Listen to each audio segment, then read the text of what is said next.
Hey, Brandon, I called.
Yeah, so on the pan, there's a sink. Yeah. that sense of complexity.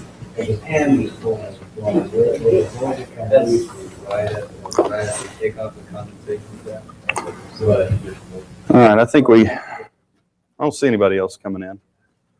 So we'll go ahead and get started. Bo, would you start us off with a prayer, please? Right.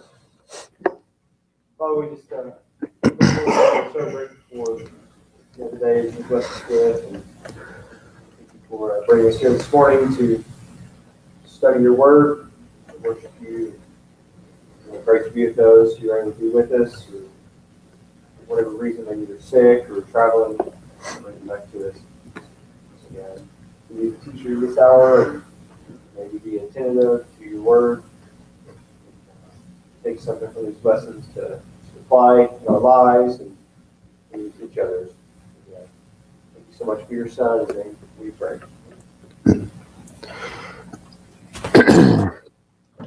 Apologize for my voice. I'm a bit congested today. So, all right. So last week, just turn the mic up. You might not appreciate that.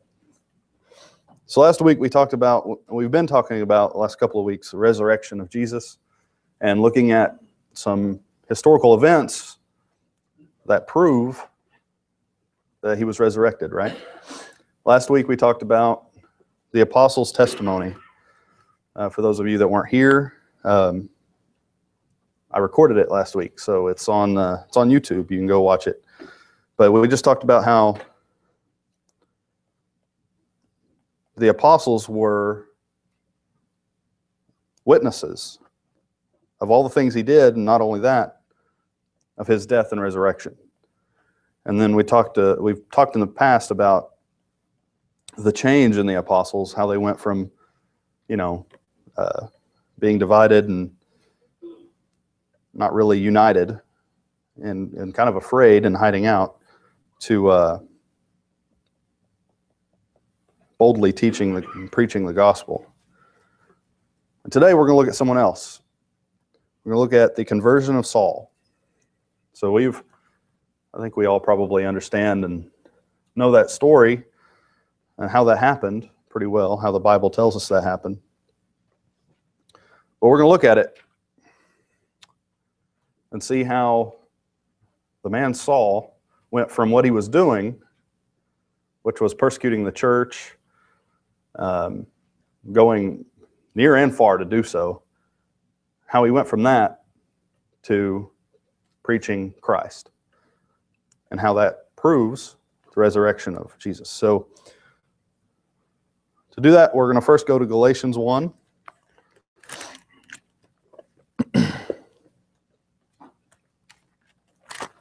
Does anybody have any thoughts or questions about last week before we really get into this? I always like to ask that, just in case you've been dying to say something all week and you haven't had a chance to. I would hope that you're going home, after these and looking stuff up and checking it out on your own and coming up with some ideas and thoughts. That would be great. So Galatians 1, somebody read Galatians 1, 11 through 14.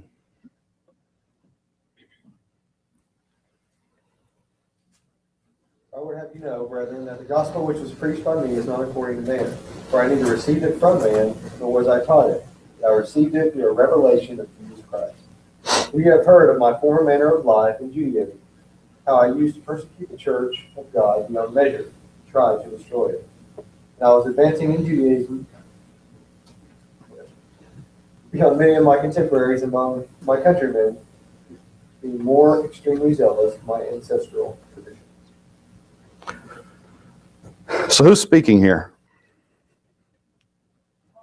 Paul, right? So what do we learn? What do we learn from this selection of verses here? What's he saying?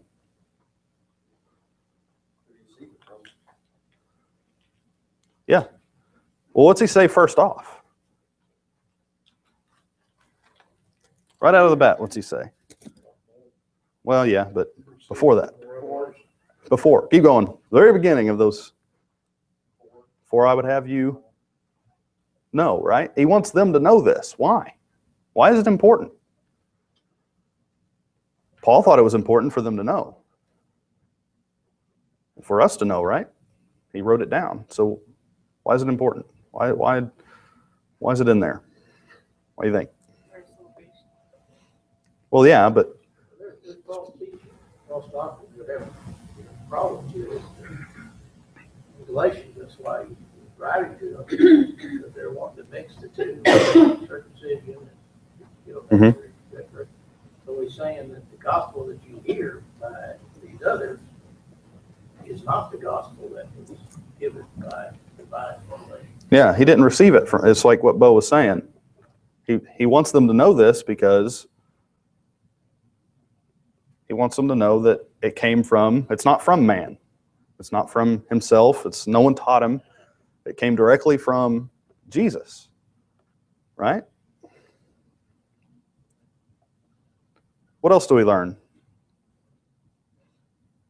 What's he saying about his former life? And that's what we're going to talk about a lot this morning.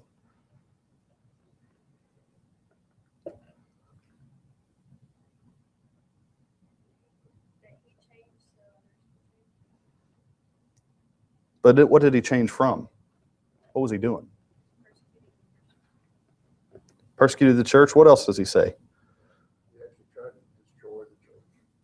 Yeah. Yeah. And then there's a word there that I'm looking for. There's actually two words. Zealous. And then what's he had before that? ESV says extremely. Does anybody else have anything else? Exceedingly. Now, what's the word zealous mean?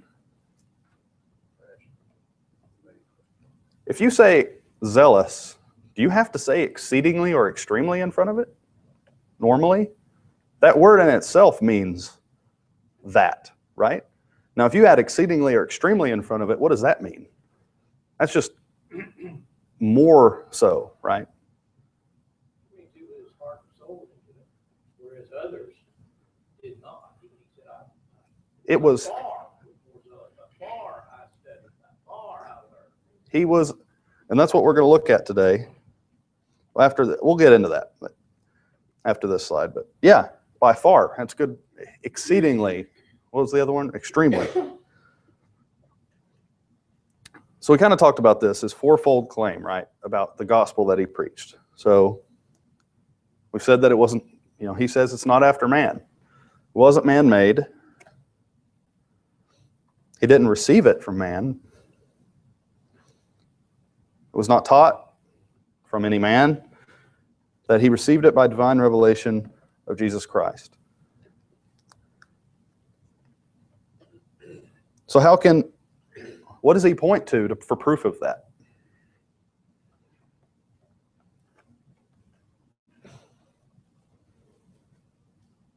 The change in his life. The change from his old way to what he is now, right? We've long since used this argument. Christianity has long since used this argument about Paul and saying the turnaround in him had to have been made by Jesus because it couldn't have been done by anyone else. What do you think about that? You think that's true?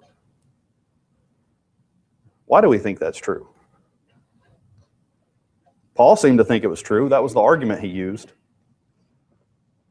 to convince people, to tell people that I know that, this isn't man-made because this is how I used to act. And you can know this too. This is how I used to behave. And now look at me. I'm preaching for Christ, the thing I used to try to destroy. And before that, I was extremely zealous. You would call him a fanatic, right?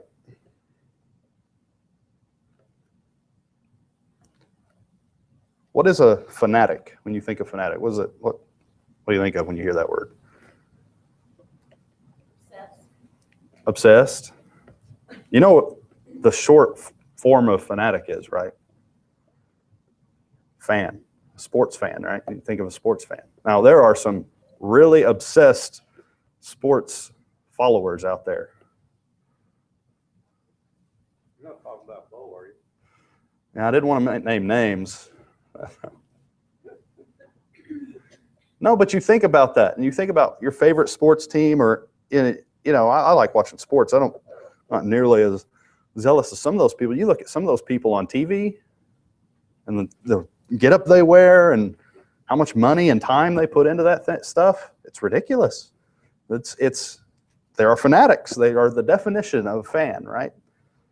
They're not just kind of watch the games when they want to. They dress up and they go and stand in line for hours and thousands of dollars every year to go watch this team. Now, have you ever tried to argue with a true fanatic? Even a sports fan, something as meaningless as sports. Can you convince them just really easily to, give up their team and go to another team? Have you ever heard of anybody doing that? It's never happened, I don't think. Like, I know you like this team, but I'm going to go, you need to watch the Rangers. They're the best. And somebody, oh yeah, that's a good idea.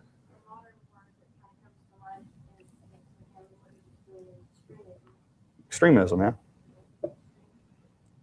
He was so far into it, like Ernie said, his heart and soul, he was sincere in what he was doing. You're also very closed-minded, think about it. Yeah. Well, prejudiced, you might say, to a way of thinking. Even Paul, I think you might agree that couldn't even be objective about Christianity because he was so No. What? ingrained in No. Judaism. I If it hadn't been for divine revelation, I don't think you ever would have seen it. No, he wouldn't have. I agree. And that's the point. I think that's what the Bible's trying to tell us. Let's go to Acts 7.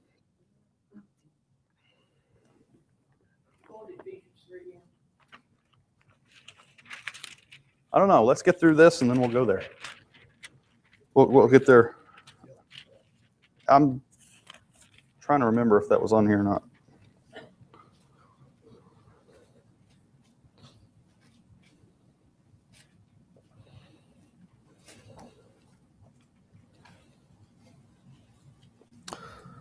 So I read, we're just going to look at some things that Paul did, right? Acts 7:58 and then through chapter 8, verse 1.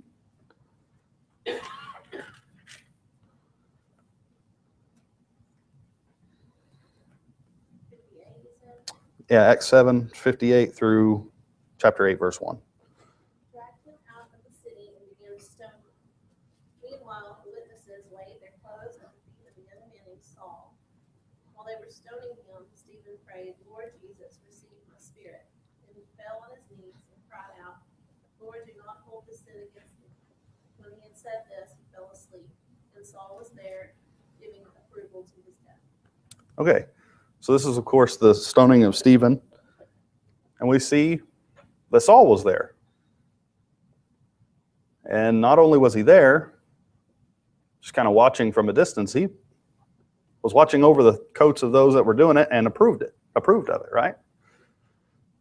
You've got to be pretty zealous and sincere and thinking what you're doing is right to sit there and approve of something like that, right?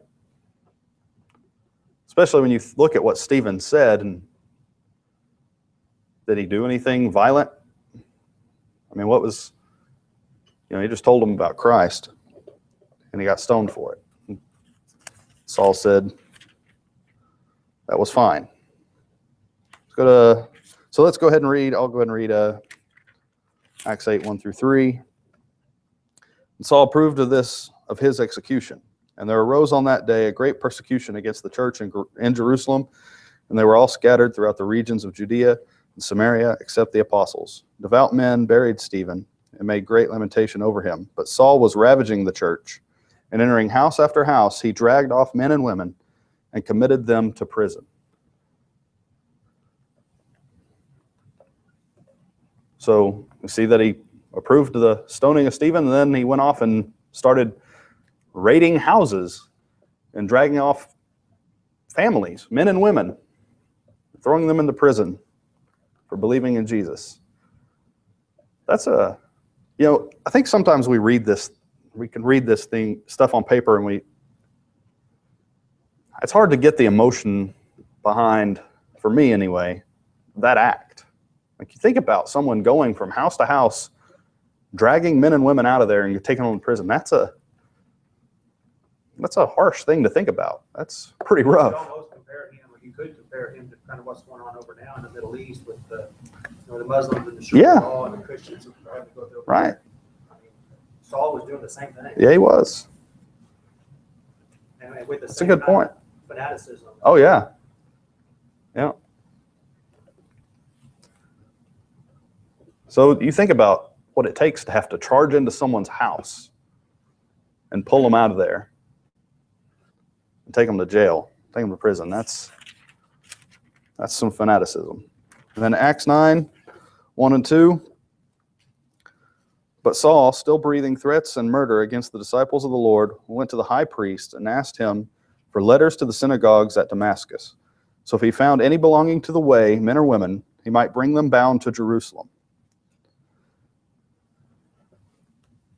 So he was not just content with doing this locally, right? Like if you're not completely dedicated to it, you might say, well, I'm just going to stay here close to home. Make sure that this little area is cleaned up. No, he was going to go to Damascus. Does anybody know how far away Damascus is from Jerusalem? You ever thought about that? It is about 150 miles. You know how long it takes to drive there? That's about 3 hours because it's not straight terrain. Yeah, it's winding terrain through mountains, and it depends on what mountain you have to go around, how long it takes to get there. That's a 3-hour drive. And that's not the best weather. That's not the best land. It's desert land and high terrain, and it's a 3-hour drive. So how many days do you think it takes to walk there? I'd say 4 to 6 days. Yeah, about roughly a week. Just kind of say a week.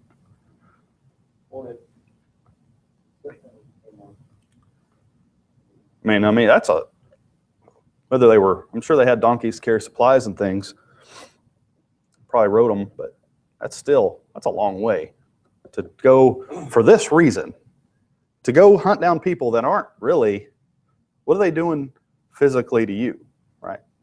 They're attacking what he believed was right. So it's just an interesting thing to think about. So Ernie, you wanted to go to Ephesians 3? Yeah, I just, I'm under discussion. Well, on that one, that's fine. What? So you try about noontime.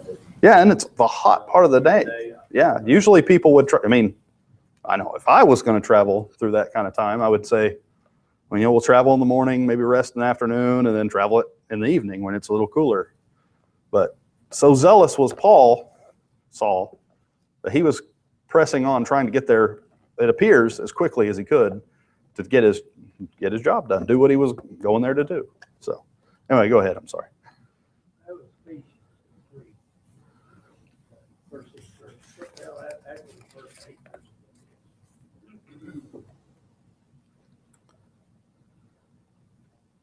Did you say the first 8? You want to read them? Ephesians 3. Uh-huh. For this reason, I, Paul, the prisoner of Jesus Christ, for the sake of you Gentiles, if indeed you have heard of the stewardship of God's grace, which is given to me for you, that by revelation there was made known to me the mystery, as I wrote before in brief.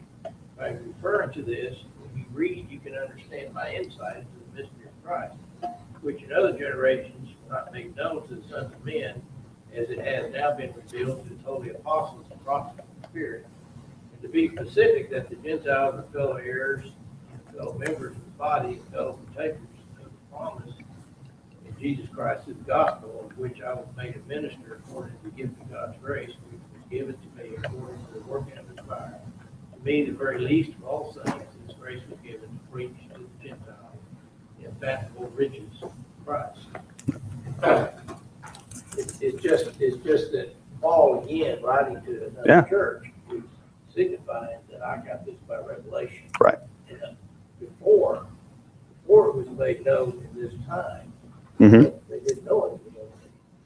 Yep. Now Gentiles, as you go in places, because the Gentile problem, but Right. Gentiles are part of this. I just, we're just using that. Yeah. It's the same. He's same thing. Yeah, he's saying, I didn't receive this from man. This came directly from Christ, from God. So It's interesting to me that Paul seemed to didn't have near the problem with the Gentiles, because of course in Acts 9, Jesus says that's where you're going. right. But it's interesting that Paul seems to just be okay with it, where the other apostles seem to have problems. And you look at it. It's especially interesting because if you look at his background, right? Right. Because being who he was, there's no way that he would have been inclusive of the Gentiles as a Pharisee. He should have been. He was the most zealous of them all, and then all of a sudden, yeah, that's what I received it from divine revelation from Christ. That's what it's going to be. But you can see, to me, Paul has kind of the same heart as David had. I know it doesn't say that, but Saul seemed to take it when it was given to him that you're doing wrong. Right. He was sincere. Yeah, sincere. He sincerely wanted to do God's will, and when he learned that he was wrong, that was it. Time to change. He didn't, So yeah, that's true. We all should be that way, right? Sometimes it's tough for us when we hear that we're doing wrong to say, okay, I need to change, instead of being prideful and go, no, they just don't understand. Or anyway, so not get off on that tangent. So how do you deal with a fanatic?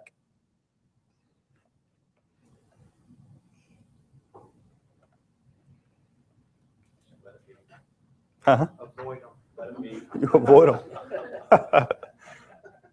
That's true. What was the church doing? Well, it says they scattered. Yeah. They were avoiding him, right? I mean, that's what you would do. Someone's taking you off, throwing you into jail. You try not to let your paths cross. How do you deal with a fanatic if they're on your side? Do you tell them to stop? You say, hey, you're doing that job too well. You need to stop that. Would the Jews want to stop him? No. Would the Christians want to come near him? So who could convert him? Who's the only one that could approach him and make a difference? He's not going to listen to the Christians. He hates them. He thinks what they're doing is wrong. He's sincere in thinking what they're doing is blasphemous, right? So that's the point. You can't approach a fanatic and try to convert them. So that's the point Paul is trying to make, right? I had all this stuff. I think there are fanatics, it'll be rare, but nevertheless, there are fanatics that are really interested in the truth. They just misguide it. I always, Ignorant, maybe. I always think that Just don't know. John Clayton, he was a fanatic. Yeah. And he set out to prove the Bible false. And turned up listening. Yeah, I agree. I don't know. What did I say? I think they thought I called you ignorant. No, but it's true. Like, we're going to go, yeah. I was saying that, yeah. Well, I think we'll get into that a little bit later about being prejudiced, right? You think, thinking that your way, you combine these things, and that's what we're going to talk about, fanaticism and prejudice, a certain way of thinking, and thinking that that's the only way is right. But that doesn't mean people that are prejudiced to a way of thinking doesn't necessarily mean that they're not trying to do right, that they're not sincere in that, or that sometimes it's just a lack of knowledge. And that's what it was in Saul's case, right? He thought he was right in what he was doing, but once like what we were talking about, once he found out that extra piece of knowledge that, hey, Jesus did. He's alive. He was resurrected. He's here talking to me. Then it all fell into place and he changed. So yeah, I think you're right. A lot of it's not just. You got to get past that. And that's the hard part. And you can't get past it if that's the point, right? Is no one's going to talk to you if you're not going to listen to the people that you're prejudiced against. For Christians, for Paul, You're going to listen to them. And the Jews aren't going to tell you to stop, so who would have told him if it wasn't for Christ? Somebody's a fanatic in one direction, you are able to turn them. They'll be a fanatic in other directions too. Yeah. It's in their personal makeup that be very overzealous. Yeah, I mean, the sincerity is a big thing, right? Yeah, they had that passion. Paul's a perfect example. Yeah, The other apostles, yeah, they were spreading the word, but they needed somebody like Paul that Yeah. go wherever. whenever. God's chosen instrument, right? Because of his past, he had a very convincing story. Yeah, it is. It's a supremely convincing story. I mean, most of them struggle a little bit, just, do all this stuff. But Right. that's how he really changed, how passionate he was towards. Toward one way, and yeah. So that's the last point here. Christians, they wouldn't have approached him. Jews wouldn't have approached him either because he was doing what they wanted him to do. So it had to be Christ to change Paul's mind. So here's another point that we're going to talk about. He was advanced in the Jews' religion. That he was prominent, right? Let's go to Philippians.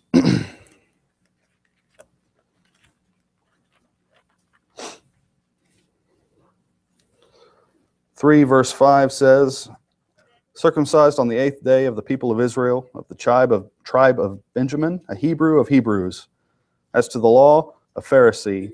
As to zeal, a persecutor of the church. As to righteousness under the law, blameless. Then, of course, it goes on in 7, but whatever gain I had, I counted as loss for the sake of Christ. But what's he say in verse 5 and 6? He had a good resume. He did, didn't he? We're going to keep reading about that. Let's go to Acts 22. It's a good way of putting it. Good resume.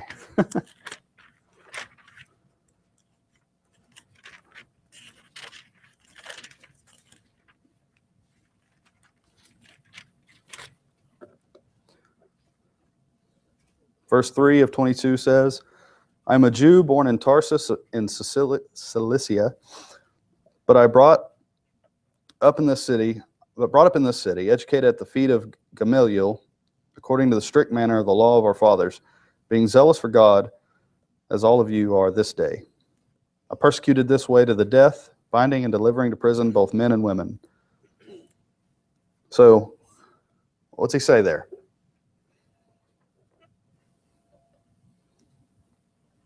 He was educated, right? Well, not just educated, he was educated by the best. Right. He went to Harvard. Right. That's a good way of putting it. So that's why he brought up the book. Yeah. You don't bring up people by name unless they're somebody, right? Like if you were going to tell somebody you went to a class, right, and it was just taught by somebody you've never heard before, no one has heard of before, are you going to just say, yeah, I learned this from this guy? Is it going to mean anything to anybody? But if I'm trying to think of a name, just say you went to a science class and it was taught by a famous astronaut or something, right? You could say his name and everybody's like, oh yeah, I know that guy. He knows his stuff. That's what Paul was saying here. And then according to the strict manner of the laws of our fathers. And then here's that word again, being zealous for God as all of you are this day.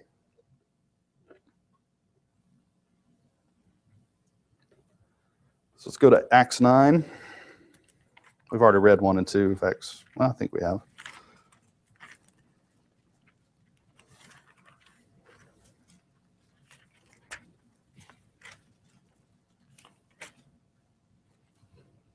Yeah, we've read that. So it's just saying that he went to the synagogues, right, and asked for letters. He went to the high priest and asked for letters to synagogues in Damascus. Who gets to do that? Did any Jew of the time just walk in to the high priest's office. Hey, I need this. You think that happened? Or did you have to be pretty well known, a prominent guy, to be able to even have an audience? What do you think? I think teaching him that he was supposedly Mhm. probably had a lot to do with Parliament. Right. A lot of pull. It shows that he was zealous. I think that was something that probably was a plus to I mean, I Sure. think he's probably known around Sanhedrin, the high priest, the city. I mean, I just don't think that Saul was very prominent figure in the peer. Yeah, it seems to be. Yeah. He probably had a kind of not a rapport. I would think it seems to be the case. That's what I'm getting at, is it doesn't seem like you just one day walk up to the high priest and go, hey, give me some letters to go do this. And out of the blue, that you think you would have to have some kind of rapport, right? Some knowledge of who he was to do those things. 26 and 12 of Acts.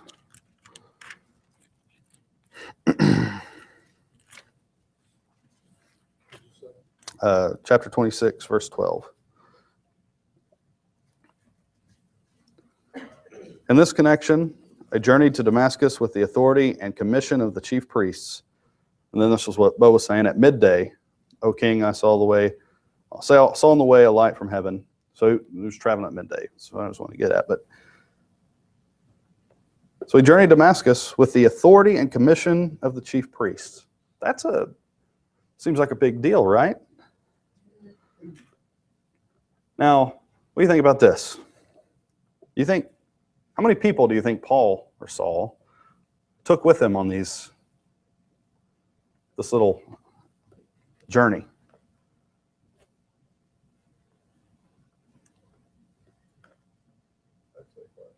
It would take quite a few, I would think, to make even a little bit of a difference. Like if you only had a handful of people, how many people are you going to be able to capture and transport from Damascus back to Jerusalem for punishment, which is what he was wanting to do? How many can a handful of people control? 20? Maybe? Right? I mean, if you have more than 20 and there's only 6 people, we're not ever told how large this force is, but it seems like he had a pretty sizable, what you would call enforcement force or a police force, right? What's it take to maintain something like that? On a trip, especially walking or traveling 150 miles in the heat, you got to have resources, right? What are resources? They cost money. You got to feed people. You got to keep them watered. The animals that they probably took. So at the very least, if Paul or Saul didn't have a lot of money personally, financial success personally, he at least had like the equivalent of an expense account, right? So he had money. So he wasn't hurting for that. He was a fanatic that wasn't hurting financially. We're probably not going to get through the next one. We're not going to get through the next one. But so I'll show you this map. Let's see I don't know if you can see it. You can see it pretty well.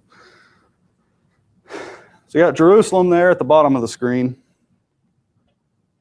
And there's Damascus, about 150 miles away. That's some rough terrain. I looked at it on Google Maps last night. You know what's interesting? If you go and try to figure out the distance between Jerusalem and Damascus on Google Maps, it's impossible. The driving distance, because they won't even let you. There's roads that go right straight there, but the area is so contentious. There's so much fighting and war zone stuff that all of these, if you try to get to Damascus from Jerusalem, it wants you to come south, cross the Red Sea, and go way around like that. make a big, huge loop. It won't let you, there's roads that go straight there, but yeah, it won't let you do it. That's kind of, I thought that was interesting. I was like, well, that doesn't help. I want to know how long it would take me to drive there. They won't give it to you. You can't even, usually you can drag the little dot to where it won't let you. It just won't do it. You drag it up to the border and it says, nope, you have to do a U-turn and go back the other way. Okay. So, yeah, it really, yeah, they do not want you to go there. They're trying to help you out there, I guess. Is that better? Not really. So anyway, I just thought that map was interesting. It's hard to find good maps online of this area. You can find smaller localized maps that are pretty good, but broader picture maps are tough to find. We don't have time today, but next time, another three-pronged argument. We're going to go over what we've kind of talked about already, is that he was prejudiced. He had a way of thinking that he thought was right, and he was sincere, and that he wasn't going to change it until something big had to happen to get him to change his mind. And if you put all these things together, that he was a fanatic, he was prominent in the Jewish religion, and that he was prejudiced against the Christian way of thinking, or even considering that to be an option. How do you reach someone like that? Can a person like that be reached? Except for divine intervention. So we'll close this argument up a little bit next week and move on to the next thing. But anybody have any thoughts on that? I normally think of the person like Paul and his statue, and while he still Saul was he was probably not very approachable, because he had the best education, he had his Pharisee, and all these things that made him unapproachable. So it may not have been possible to approach him. I just don't know. But certainly for a layman to do it would be probably not going to happen. Well, you think too, and this kind of come to me just thinking about that. He had a large group of people with him, right? How easy would it be just to walk up to him? Like I would think that he would probably be pretty well protected. Some of those people were there probably just to protect him. I don't know if even if you just happened to see him walking about, if you could walk up to him without somebody coming up going, "Hey, what's your business? What do you want to talk to Saul about?" Perhaps could have been the case. Well, he was pretty unapproachable, because he standing there whenever Philip was stoned, and he didn't even take the time to go down and say, "What do you say about this?" Or "What do you think?" Or something of that nature there, before he just stood there and nodded his head and said, "Yeah, go ahead, stone him." Well, and you think about that too. Why did everybody lay their coats at his feet? Honor and respect. It was well known, knew that they would be. Yeah. It's kind of an interesting, I'm sure there's a cultural thing there that we don't quite get. But to me, it does signify that he was at least a man that was well known, and that they knew that he would approve of it. And so, hey, watch my things while I go do this. Some sort of thing. I kind of wonder about the men traveling with him when Jesus revealed himself. It says they were speechless. But you just kind of wonder, or I wonder, what do they think? Were they converted? Right. Did they flee, or That would be it. Yeah. Yeah. Did they just leave? Because they were out of a job. You say that he was prominent financially, and I'm sure they were getting paid, or at least getting fed, from. apparently helped him to Ananias. Yeah, because he couldn't have got there on his own, right? So, yeah, it's some interesting thoughts. I think they all would have stayed with him until he got to Damascus, once he was converted, and they ran from him. Yeah, we don't know. It's likely. It could have happened that way, or he could have talked them in, well, we don't know. We're not told. But. I think the thing about laying at his feet would be, I just always considered that Saul was the one that gave charge to him.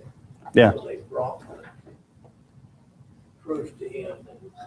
Yeah. What he had asked, or he was told to be done, would be done. Yeah. I don't know if that's, I mean, we don't know, but. we obviously are told that he approved of it. So in what way did he verbally, or did he just not say anything? You know, we assume that he just, yeah. Either he gave the command to have it done, or they just did it and he didn't stop it. I mean, you're approving of something if something's being done and you don't stop it. It appears by him being brought up the way he was, it appears that whether he gave the charge or not, when he got there, they figured he was. Oh, yeah. the man in charge. Yeah. And he would have been, yeah. And he approved of it. So, yeah, Either directly or indirectly. right. he was, Absolutely. Nope. Looks like we're about out of time. So anybody else have any last thoughts? We'll pick this up next week. Appreciate your time.